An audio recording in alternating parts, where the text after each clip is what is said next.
What's up, everybody? I hope you guys have enjoyed all the Xbox Series X coverage we have provided so far.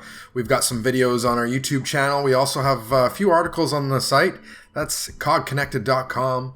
And of course, if you like this video, give us a like, give us a comment, give us a subscribe. We love it when you do all the things. So it's been a couple weeks since we've been in possession of this non-final Xbox Series X. And so far, so good. Everything is working as advertised. Faster load times, sharper visuals, blistering speeds, and slick new features. The Xbox Series X has it all. So we've been impressed so far. It also has this cool little feature called the Quick Resume, which is on full display in some of the videos we've posted on the site, which you can check out. I don't really have any major gripes about my experiences with this console so far.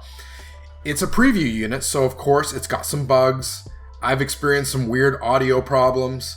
I've had some games crashing. My controller mysteriously not working from time to time, which is an odd one. But I mean, this is to be expected. It is a preview build after all. But make no bones about it, the Xbox Series X does feel like we've made that next-gen leap. As I've mentioned before, I feel pretty damn fortunate I got a chance to check out Microsoft's latest console well ahead of release. It's both an honor and a privilege. I'm thankful to Xbox Canada that they're generous enough to offer us this opportunity. I still have my Xbox One X hooked up, but really it's only a matter of time before the Series X takes over and becomes my permanent next-gen console for gaming alongside, of course, the PS5. Now, I don't have a PS5 to compare the Series X to, so keep that in mind as I tell you all about my experiences with the console over the past 2 weeks. And also, come on, Sony, hook us up. That would be really cool if we can do some kind of comparison, share some videos on our channel and on the site of the PS5. Oddly enough, Microsoft wouldn't allow us to do an unboxing video. I'm not quite sure why that's the case, and it's too bad because the box and the contents are actually really sexy. I mean, everything is neat, it's orderly, it's easy to find in the box. Out of the box, it comes with a controller, of course, no surprise there, power cord, HDMI cable, batteries for the controller, and some quick setup guides, and that's really about it. There's nothing all that top secret in the box, so I don't know why we couldn't do an unboxing video for you, but the box does look great, and everything laid out inside the box, yeah, like I said, looks sexy. The console itself is actually quite heavy. I was surprised with how heavy it is. There's no doubt it's a tanker, yet it feels like an expensive piece of hardware. I have the console laying horizontally, which I'm sure many of you will, yet I can't help but feel like Microsoft intended for us to have it standing vertically. I mean, it really does look better standing vertically, in my opinion. But given my current home theater layout, I don't really have a choice. I have to lay it down sideways. That's really my only option. What can I say about the console? There's really nothing flashy or unique looking about it. I mean, it looks exactly like my Shaw router. There's, you know. But I mean, I guess I have no real complaints about the Series X. I mean, it's going to slide in. It's going to look exactly like the rest of my black appliances. So, yeah, I don't really have too much to say about the design other than it is hefty, it is big, but it feels expensive. I will say it's a bit of a fingerprint magnet. I don't know what it is. Maybe my mitts are just greasy, but it does seem to attract fingerprints and dust quite easily. This is more of a small annoyance as I'm handling the machine quite a bit as I'm hooking it up to my LED TV, I'm hooking it up to my 4K TV, I'm constantly hooking up capture equipment to it, so my mitts are all over this thing quite a bit. I think once things settle down and I've got it sort of packed away and I'm not touching it, it won't be an issue, but just rest assured, it is a bit of a fingerprint magnet. The included controller is also quite nice. I mean, look, the Xbox Elite version 2 controller that I have will forever be my go-to gamepad. However, the Series X controller is rock solid, and it's definitely a step up from the base current gen controllers on the Xbox. I like the new D-pad. The grip textures underneath on the back of the controller feel great as well. And I mean, the more I'm using it, the more I'm enjoying it, and the less I'm really missing my Elite controller. I mean, the new controller doesn't exactly reinvent or overhaul the Xbox controller in any way. It's sort of an incremental improvement. But I mean, these improvements are appreciated. I think it's a step up. I mean, I guess my only gripe here is that the batteries that were included in the box, which I'm assuming are brand new batteries, I've already got a low battery notification. And so I feel like 2 weeks playing, I mean, I've been playing a lot, no question. But I mean, for these things, for new batteries to start dying this quickly, I was a little bit surprised at that. It is something I'm definitely going to be monitoring over the next month or so. Setup for the Xbox is really, it's really easy. Well, mostly. I mean, Xbox encouraged me to use the mobile app, which is in beta, to set things up. Yet by the time I had the app downloaded and the code from the console was showing up on screen, the code disappeared before I had a chance to enter it all into the phone. And yeah, so to make a long story short, I had to set up my console or initiate the setup process through the actual console itself, which is a bit of a bummer because I did want to use I did want to try out the mobile app, which is in beta. And of course, I don't get to tell you about that because it didn't work out for me. But yeah, so everything from logging in to Xbox Live and starting that long process of downloading games really started within a matter of minutes. I started downloading games, which once again, my internet connection sucks. So downloading games actually took quite a while for me. Yeah, also a bit of a bummer, but there's nothing Xbox can do about somebody's poor, well, I wouldn't say it's a poor internet connection, but not as quick as it could be. What else can I say? So Xbox was kind enough to supply us with a 1 terabyte Seagate external hard drive, which is specifically compatible with the Xbox Series X and the Series S. And that drive works, with the Xbox Velocity architecture. I managed to move about 100 gigs worth of games from the internal SSD to the external hard drive in under 2 minutes. I was amazed at how fast everything transferred over. I'm not sure how many people are going to need this last I checked, it's about a $300 hard drive. I don't know how many people will need it at launch, but it does work really well. The games launch really quickly, and it is nice having that extra terabyte of storage, no doubt about it. Before I get into the Xbox Series X dashboard and user interface, I should talk about the heating issue that has seemingly taken Twitter by storm last week. With the air vents at the top, most of the heat does rest at the top of the console, while the base is rather cooler than I expected, but it does not get fireplace hot. I don't know where that came from.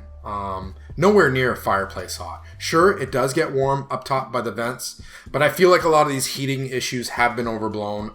My console hasn't overheated or anything like that. Yes, it has bugs. Yes, it has quirks, but I chalk this up to it being a preview unit. Alright, so while the Xbox Series X dashboard and user interface look largely the same, scrolling through the menus is super fast. I loved it. There's no delay, no lag. Everything is super responsive. It's really hard to go back to the Xbox One X interface after gleefully zipping around the Series X UI. Navigating from the store to the games, the apps menu to the settings is really a joy. It's just nice that there's no hiccups. It's so smooth. It's so quick. I absolutely love that. Now, I should mention that what I did play is not the final launch dashboard. At least that's what they're telling us. I don't know how much of a change there's going to be, but I should mention, full disclosure, that is not the final launch dashboard. So some of these clips that you're seeing now in the video, that isn't supposed to be the final. We are supposed to get that. So what can I say? Stay tuned.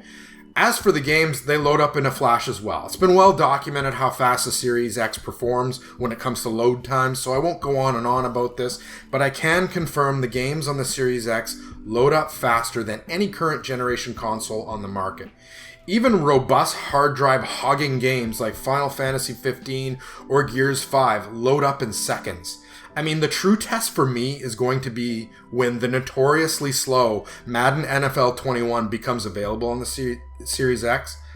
EA Sports NFL game has always, consistently, since the beginning of time, it feels like, has been a slug on current-gen consoles. So, at the time of writing, it wasn't available to us, along with some other games. High-profile games, I should mention. So I'm looking forward to when those games become available to us. So yeah, but anyway, the point I'm getting at, the load times are really good. They're really quick, but I'm really curious to see how Madden does.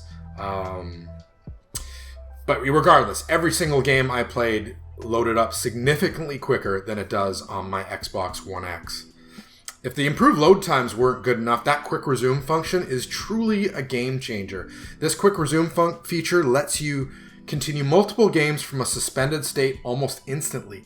It allows you to return to where you were and what you were doing without waiting through long load screens, and it works brilliantly. Don't believe me? Again, check out the videos. We have a couple of videos where we showcase this feature, where we're trying out OG 360 games and some newer ones, and yeah, you'll see it in display on those videos.